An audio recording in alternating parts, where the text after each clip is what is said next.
Yeah, everything is ready to go, so let's head straight into the matches. Lijiang Tower, New Paradigm versus EXL-Esports, both from Korea, already into the second stage. Like, just no preamble here. Like, this is hyper efficient broadcasting. We are like we're already right into the thick of it here at potentially match point as well. So hey, there you go. Just a little bit of context here is on New Paradigm is one of the trials teams coming in. EXL-Esports takes over Detonator Korea's #1 seed spot, and right now we have this Korea versus Korea clash. EXL in the lead. And rightfully so as well. We did see Control Center before. Well, I mean, we didn't see it, but that is what happened. That's where the 1-0 up is coming from. We're already seeing now that they are in control of the point. EXL just really kind of taking the fight to New Paradigm here. Not going to let them get any headway in. Yeonwon getting himself a decent amount of kills here as well. You can see the timer, 88%. New Paradigm, they need some legs here. Got a couple ults to play with, but they need to immediately take this point directly, so the fight rather, directly to the point. You can already see Yeonwon is just in position to try and catch someone down to the backside. Again, they don't want to let New Paradigm get to the point, and this is all that it's about. Ein has found his way onto the point, though. It's going to take Victorious out of the skies. That opens up a lot of room for New Paradigm, and they are making work with it as well. Melon down. They've lost the tanks and backline. There should be New Paradigm pretty easily flipping that one back over. You did see as well, EXL-Esports wanted to try and contain New Paradigm at that entrance. New Paradigm still managed to get themselves past, use both their ultimates. Transcendence from Velvet, the Dragon Blade from Ein, picking up Victorious on the other side. That's going to allow New Paradigm to finally cap, but the fight is not over just yet. They still need to be able to come through with another 30 or so %. And that was a very expensive fight for them. They had to use what little they had to get onto the point. Now they really need that sound barrier to come up in time. EXL know that they've got a window. They're going to go straight in. No time wasted, and looking to try and pump Froppy off the edge. No dice! Pops Melon as well, who is mid-primal rage. Really good one for New Paradigm, and that has allowed them to now get the sound barrier, plus Tito with the self-destruct. Buys them a lot of time, picking up a kill with it too. New Paradigm are going to hold on to this one for now by the looks of it. Or maybe not. EXL, they want to keep scrapping this one out, and Victorious in at the crucial moment with a rocket barrage. Even though he goes down for it, I think that's given EXL more than enough room to win this next fight out and hopefully flip the point back in their favor, close out Lijiang Tower. That's a game-winning rocket barrage if I've ever seen one. Froppy actually goes down in the middle of that one as well. Didn't get to use the sound barrier. New Paradigm, they might have been able to win this, so right now they're feeding players, they're coming in one by one. It doesn't look good for them. Yeah, as Froppy finally gets the sound barrier down, Hyojin Ho had already gone down. They are trading a little bit here, and Ein is about to come up on a Dragon Blade. Velvet's kept everyone alive with this here Transcendence. They need to kill Chloe, though, before he gets his own Transcendence, and it's about to come up. There it is, nick of time. Melon did go down, but Ein has already been shut down himself. Plus the res on Melon means EXL still in control of this point. He got one again. Yeah, really gave themselves an opportunity there, but EXL just had it down. This is all but over right now. EXL-Esports, Yeonwon off the back of him, and also Victorious. Two DPS players that we've seen, albeit only on about half the map right now, but they've been looking pretty good. A game-winning rocket barrage. It seemed like New Paradigm had some opportunities there towards the end. They needed to land that the sound barrier. They needed to be able to survive against Victorious. They couldn't really do either. Froppy goes down, sound barrier in tow. Tried to come back in the end, wasn't quite good enough. That is one heck of a play just there, but yeah, you're completely right there. I have to say, just in general, the control from EXL was pretty top-notch there.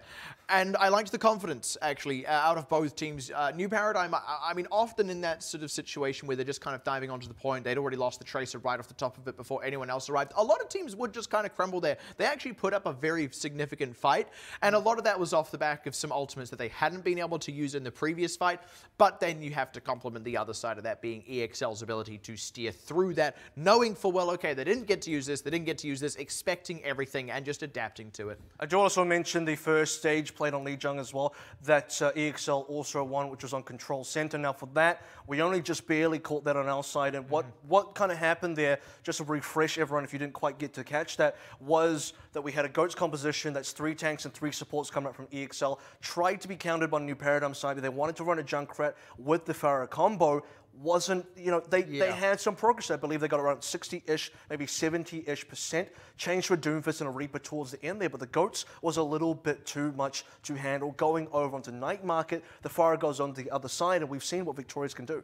And I think that's quite important there as well on the side of EXL, is we we've now seen a bit of flexibility just in what they're willing to do. I like the astute decision to play GOATs specifically on Control Center, where you kind of have that freedom to do so because the Pharah is a lot less effective in that more enclosed space. There are a lot fewer opportunities to deal with GOATs in the way that you can on a lot of other maps. So very astute decision there, showed that they are able to play it with some proficiency and then completely change things up to take it home on Night Market. I'm expecting to see the same kind of thing. This seems like they've really done their homework on what is going to work on what map. And I just want to remind everyone here that we're playing on patch 1.24, so not quite live. Live is 1.25, I believe. And right now on this 1.24 patch meta, Widowmaker's still a very big factor. Hanzo's a big factor, but we haven't seen it just yet across Lijiang Tower, not on either of the two stages. Surprisingly, I am a little bit surprised that New Paradigm didn't opt for something for either Hanzo or the Widowmaker, especially against Victorious Safari, who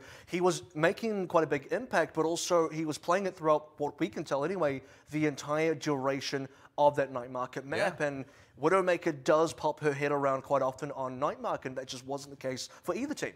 And that's actually quite interesting. I would be very stunned if neither of these teams are willing to play at least a Widowmaker, if not Double Sniper.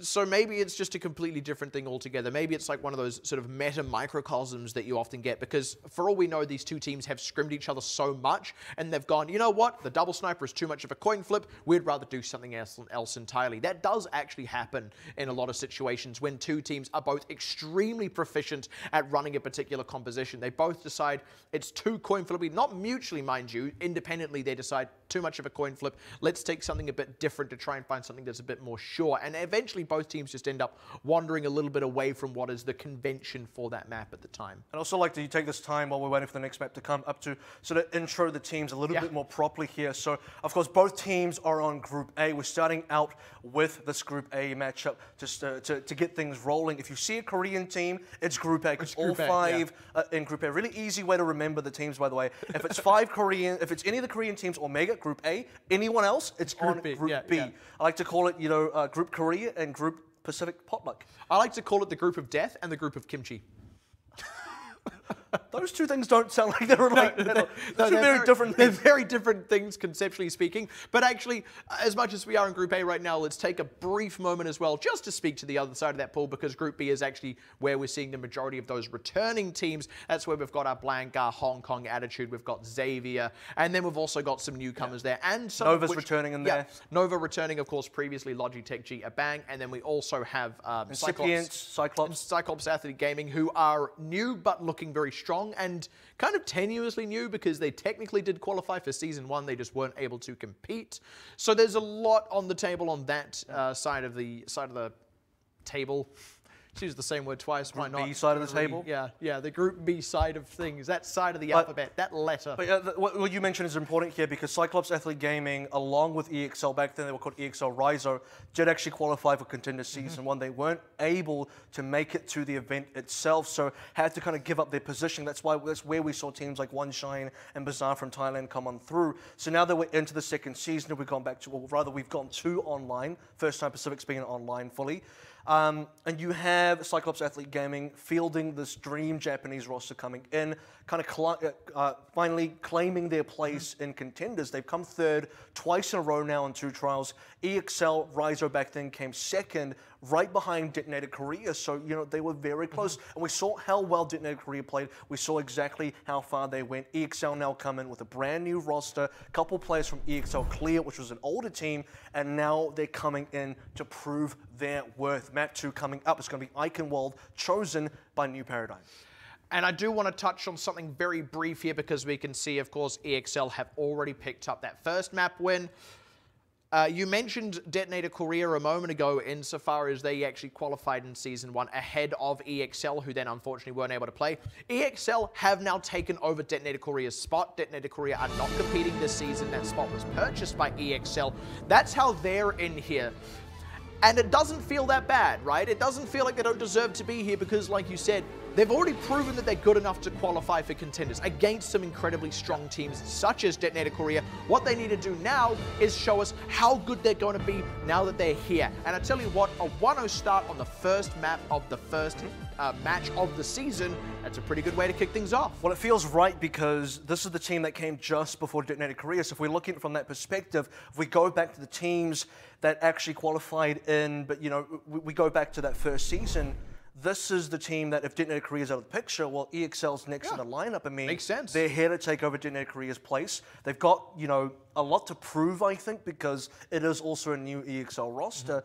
But Detonator Korea, look, they left quite the mark on Pacific, similar to what Ardian did the second season of OWC. It seems like there is this level of Korean legacy being left behind here, and now there's potentially 5 Korean teams that could be aiming for that #1 spot. And interestingly enough, actually, we've kind of got that legacy, like you said, of like a hotshot Korean team coming in through trials and looking really solid and just kind of sweeping out the competition twice in a row now that's happened, and they've gone on to win.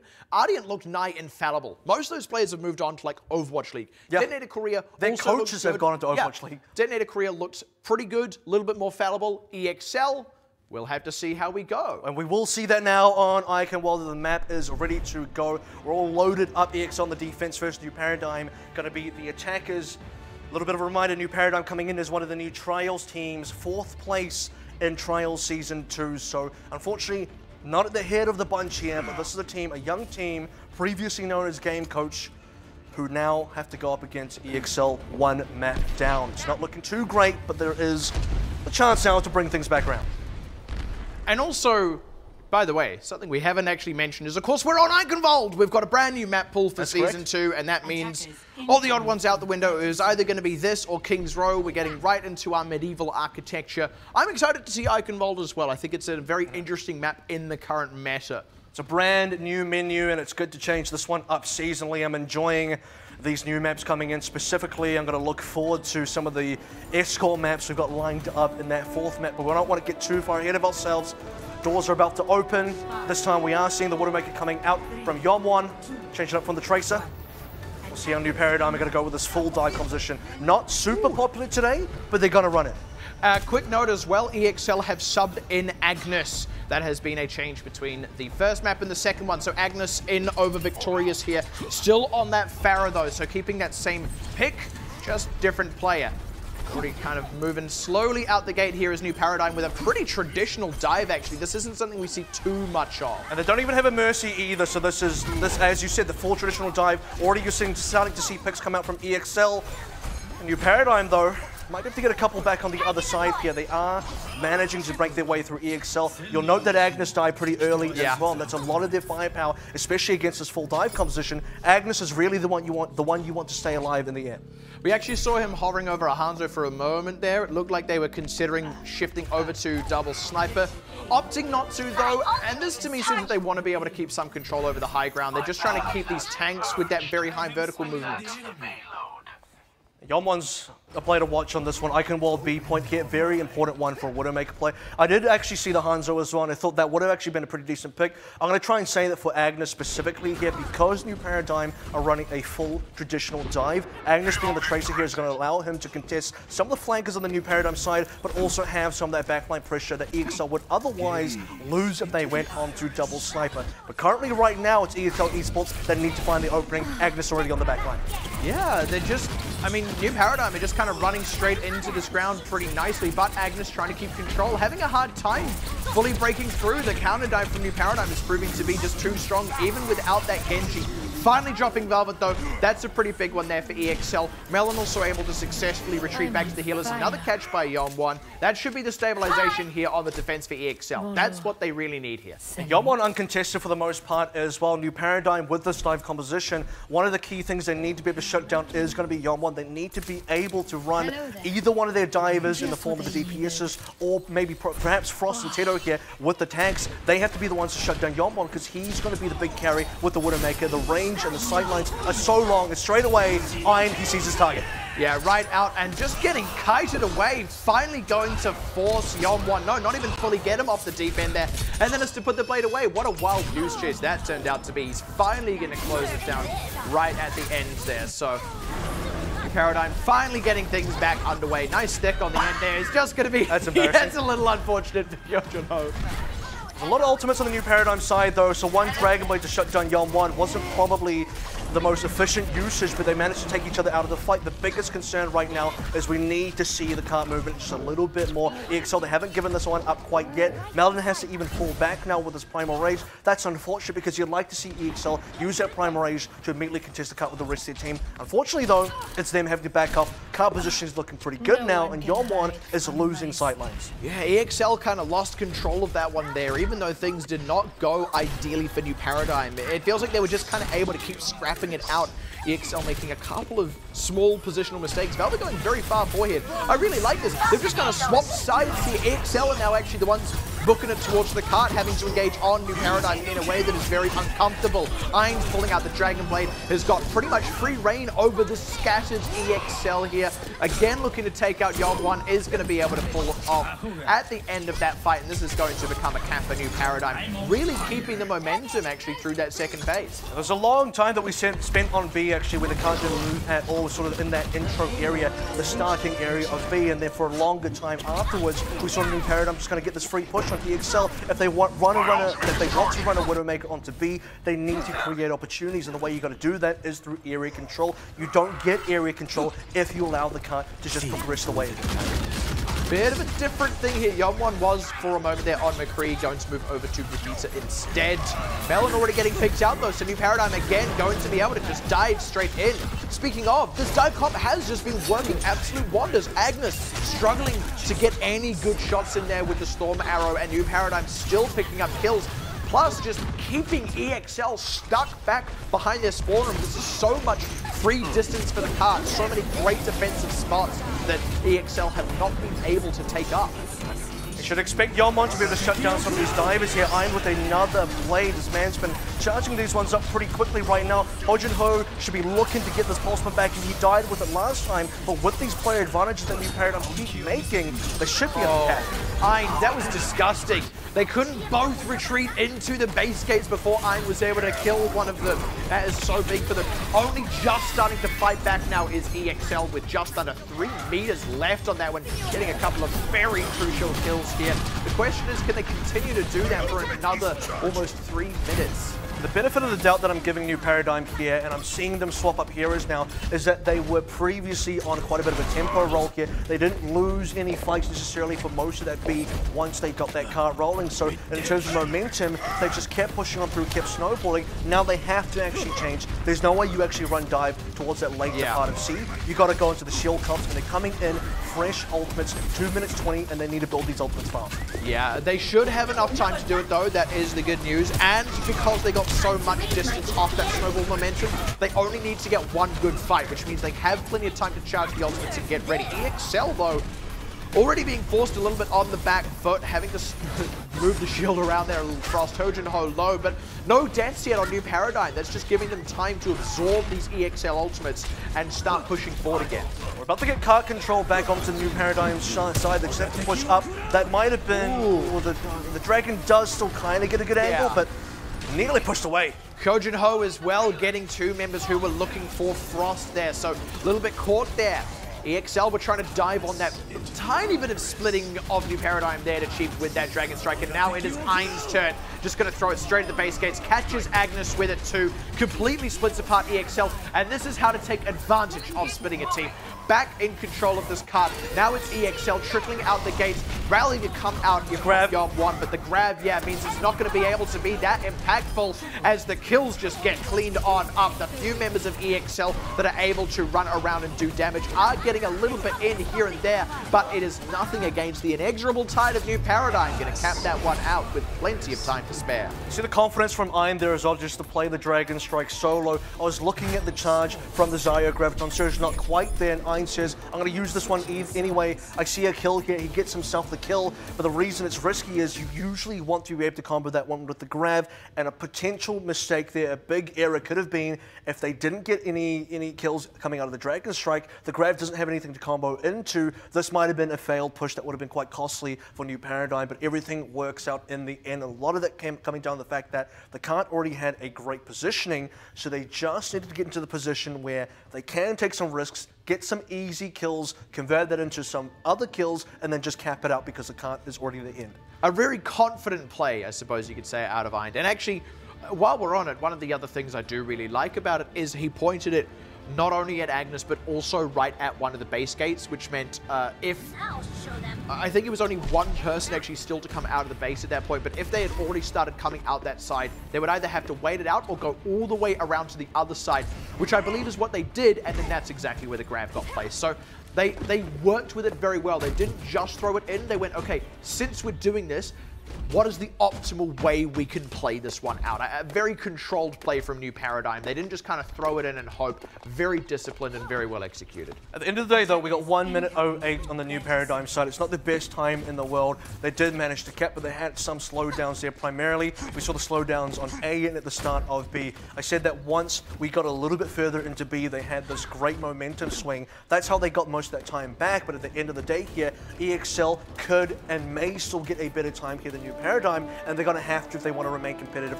going into the time back. And I see plenty of opportunities for them to do so. It was a little, I don't want to say unconventional rather, but a little different for New Paradigm to be running the dive. EXL not going to bother with that. They're actually willing to take not only a Pharah battle, but also stick on the Widowmaker. So this is Yeon-Won showing his confidence once again. We need to see Ho Jun-ho from New Paradigm. Oh! Okay, that's a shot. I was going to say Ho Jun-ho needs to be able to pressure Yeon-Won here because Yeon-Won can pressure Eind, and Eind is just going to be at the mercy of this guy right now. New Paradigm are not running a Widowmaker, so they need to make this Tracer really work. Just needs to fish for that shot. Ooh, one more would have done it, but Eind does just force Yeon-Won out of position.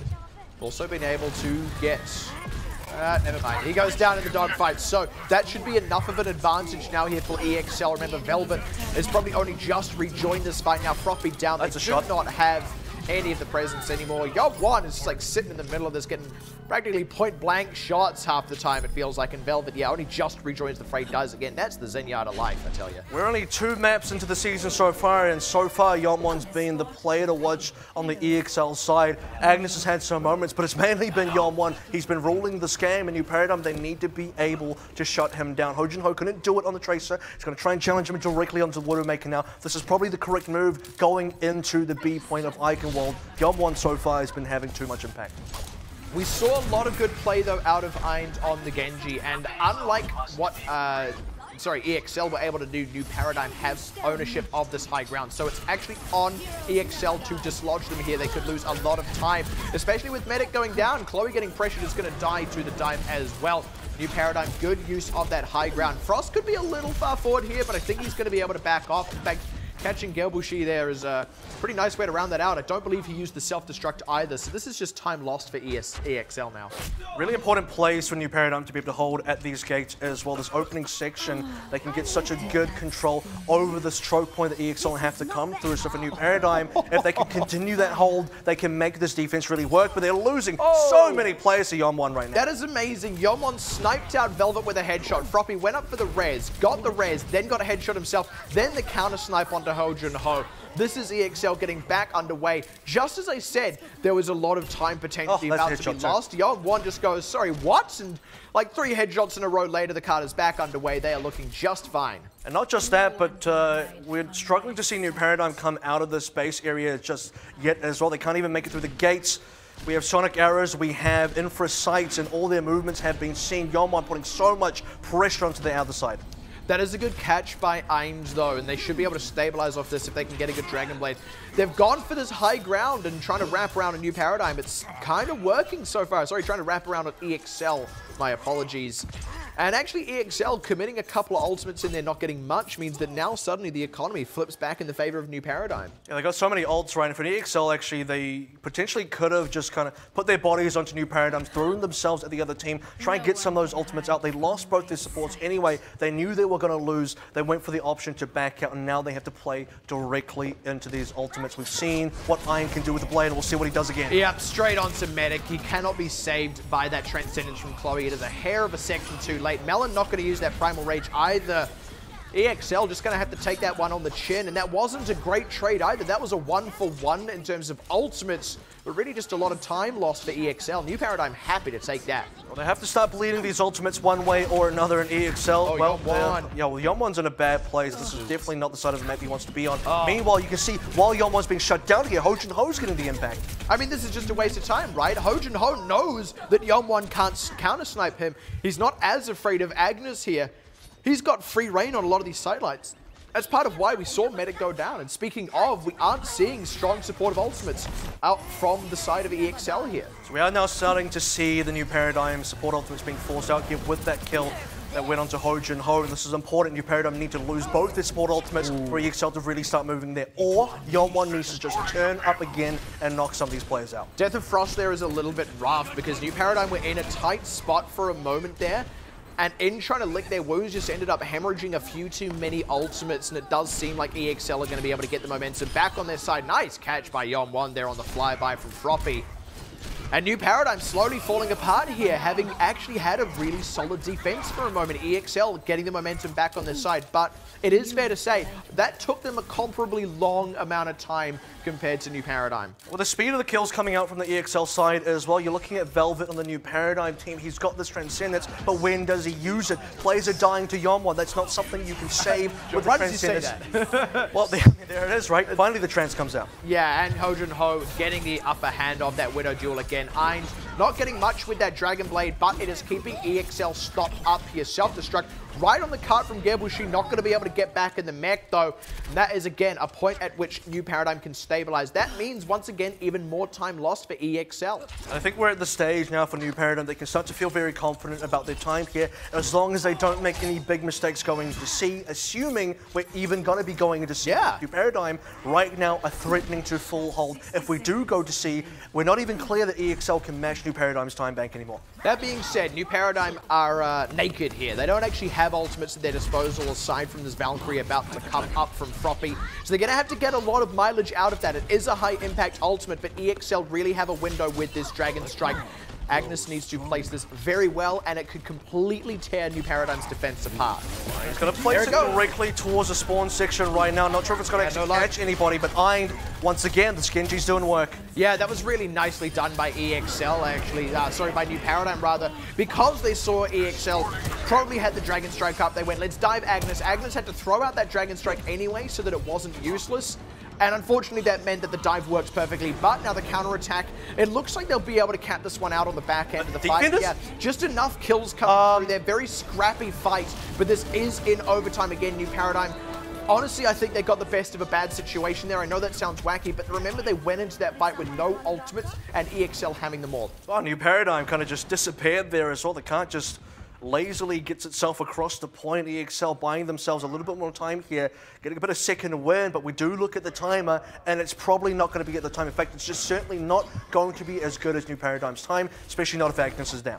Yep, and now it literally can't be as good as New Paradigm's time. Plus, Eind has another of these Dragon Blades. He's actually keeping Yeon-Won down for a moment here, just wanting to keep control of the cart. And by the way, that's why you want to keep Yeon-Won down, because the moment he isn't being held down, he's going to get a kill, probably on a support. And now EXL, they have some opportunity here to get the cart really snowballing. So very important for New Paradigm to be able to get themselves stabilized again. They can do that with the Transcendence. They can do that with themselves. A Dragon Blade or Eind gets a sick reflex. Yeah, that is phenomenal. Straight into that ultimate. That is beautiful. Getting both Chloe and Medic there was huge. Those were the crucial ultimates that EXL sorely needed. They will still have those ultimates here, but now they are entirely reliant on them. And if New Paradigm can slow EXL down just enough, they could just grind out a defense here. I'm somewhat surprised EXL didn't use the Transcendence here. They got the warning of the Dragon Blade early enough, held on to the support ultimates, lost their entire team, and now they're losing time. Now they're losing players. Yeah, 1 for 1 there, but they don't mind that. Hojin-Ho finds Agnes. EXL, they're not even close to the cart here. Hojin-Ho way out in the forecourt, stopping people from reinforcing the few that make their Eind is picking off. This is a phenomenal defense from New Paradigm. Really playing to the clock here. And you could look at this. Yeon-Won just stuck way back on the bridge outside, even getting picked off while he's there. Don't let EXL fight on the card. Very nicely done by New Paradigm, and that is going to result in them taking home Eichenwald and tying the series up 1-1. I gotta say, Matt, it might have been a mistake. In fact, I'm almost certain it was a mistake for EXL to not want to use that Transcendence there. There is no world where in this situation, if you lose this team fight, you go back to spawn, you respawn at 25 seconds. Once that happens, you get New Paradigm. They just jump on you at the entrance. They can just stop you in your tracks right away. You don't have enough time to play successfully for another good fight. You need to keep the momentum going. That's about the only way you can successfully, realistically get the card across the line. EXL just chose not to do that. They chose to give away their tempo, and it cost them a lot. I think what we even saw a little bit there actually was just a difference in confidence of execution, because at every juncture, New Paradigm were willing to go in for plays, put all the necessary tools in place. They were very slick on that. We actually saw in that exact same Dragon Blade where EXL failed to use their Transcendence, New Paradigm with no hesitation went in with the Transcendence as well. It wasn't one win and then the other. They both went in at the same time, because that's how you make that play work. And they were confident enough to do that. I think that was a real difference maker there. You also start to see where Yeonwon is good and where he's not, right? Because the Widowmaker pick, very impactful, especially on A and B. Once you get into C, not so much. That's why we start to see players go into Junkrat. Yeonwon did that right, but it was a little bit too late. If they had just continued pushing, might have been a different story. Maybe they got extra distance. Maybe it doesn't even matter. Maybe coming in with 1 minute 30 is not enough time at all to get you that cap, but you got to give yourself enough opportunities, and I don't think EXL did. I think they just kind of let that one go, let that one slip in New Paradigm. Well, no pushovers here. Yeah, which is interesting actually, because Ho Jun Ho on the Widowmaker in that exact same area, that point C, but on the defense, looked far more confident and was far more impactful. Right, well, it's 1-1 now, so the competition is certainly heating up. We'll have to see which team is going to best the other one. At least two more maps to go. That all comes up after this break.